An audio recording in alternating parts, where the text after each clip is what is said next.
Gumawa kami ng produkto na pwede makatulong sa iyong mental health and productivity. And we're giving it away for free. Watch till the end. Story time. A few months back, habang inaayos ko yung ginawa naming weather station, napaisip ako, what if maglagay tayo ng carbon dioxide or CO2 sensor? Yung CO2 kasi may effect siya sa pagtubo ng mga halaman or ng mga tanim. Sabi ko, sige, try lang natin. At ayun, pag-install ko, napatanong ako, ba't ang taas ng reading niya ng carbon dioxide?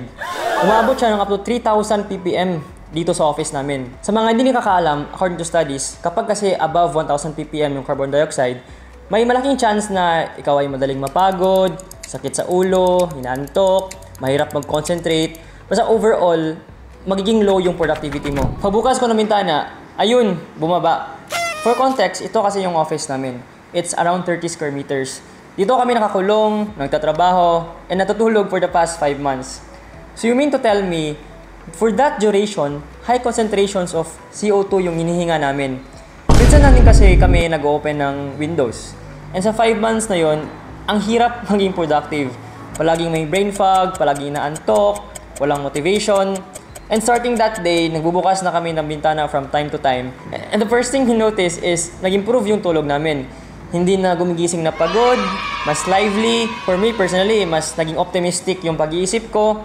To add lang, especially sa mga hilig magkulong sa kwarto, diba ayaw nating lumabas? Yung pwedeng mangyari kasi is over time, nagbi-build up yung carbon dioxide sa room nyo. In return, low ang energy, which makes you lose the motivation to do anything. So hindi ka talaga makakalabas sa kwarto mo.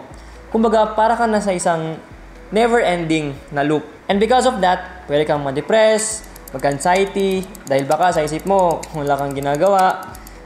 Bale, nako-complicate talaga yung overall na mental health mo. To get out of that loop, try to get some fresh air. Open your windows, get out of your room, go out for a walk, go into nature. Personally, ito kasi yung ginagawa ko. Same din ba tayo ng experiences? Share niyo sa comments guys, ano yung experience niyo. And huwag kayong aasa sa aircon, kasi yung aircon, pinapalamig niya lang yung hangin. Hindi niya pinapalabas yung carbon dioxide. And lastly, huwag kayong mag-alala kasi up to 80,000 ppm pa naman yung levels na nakakamatay.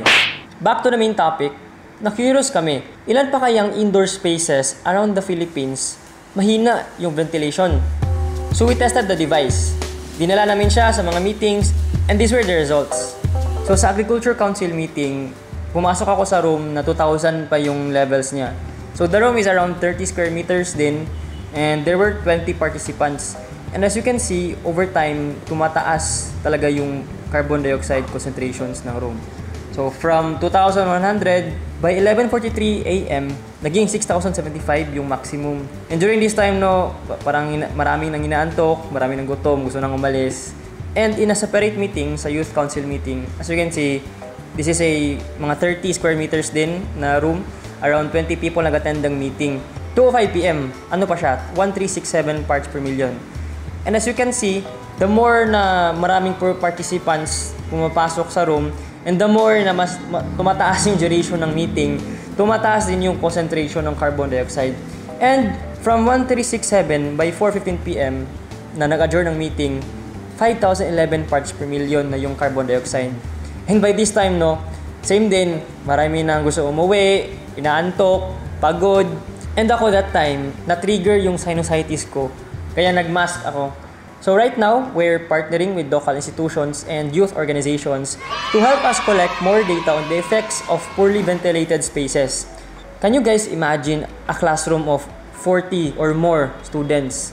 Mga BPO offices no, na full of workers, mga planta, or kahit anong area ba yan or space na maraming tao on a daily basis na nagsistay sila on an extended duration of time.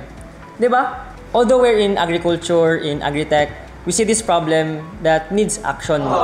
Kaya, as a side quest, we developed this into a product. Project Ginhawa. Aside sa carbon dioxide, minomonitor niya rin ang temperature and humidity ng room. Nag-add na rin kami ng extra feature, a Pomodoro timer, to help you become more productive sa iyong work or school works. Kami ang nag-design ng user interface at enclosure ng device. Kami rin na nagsulat ng code, of course with the help of AI. And in the future, we'll be pushing mga firmware updates no, to add more features din. If you want one, there are 4 options. First is we're giving away the blueprint or the manual for free. But kayo pa ang gagastos to make your own. So in our future videos, gagawa kami ng step-by-step tutorials kung paano makabuo and saan makabili ng mga parts na needed. Heads up lang, pwede siyang umabot ng up to 1,600 to 2,000 pesos sa paggawa mag-DIY. Kaya share this video to a family or a friend na feel mo na needed nila yung device para mas marami ang ma-aware. Bakit libre? Para mabilis ang tech adoption, marami rin ang makaka-benefit, and at the same time, mahikayat din tayo na gumawa ng sariling atin. Second, you can buy from us for 2,399 pesos. Plus, from our first video, marami kasi nag-express ng interest in ways na they can support us. So, sa aming mga patrons, this is it. Plus, we're also selling merch. The link is in the comments. So, Fresco Innovations, Nature, Technology, People. And of course, we're open for donations through GCash. Sino ba naman ang ayaw?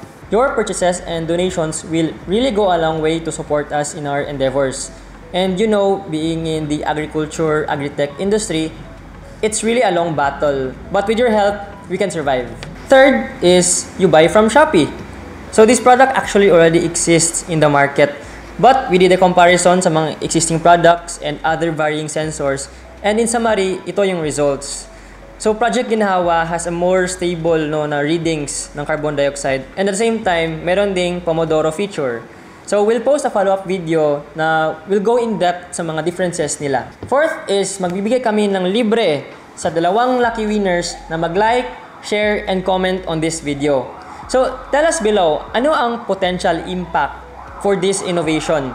Also, what are your thoughts? Mahaba ba yung video? Simple ba pagka-explain ng concepts? May natutunan ba kayo? We need your feedback to improve our future videos. And that's all for today, guys. Ako si Dennis, an aspiring greenfluencer, isang agri-technipreneur ng Fresco Innovations, at isang kabataang nangangarap na isang maunlad na bayan. Maraming salamat po for your support.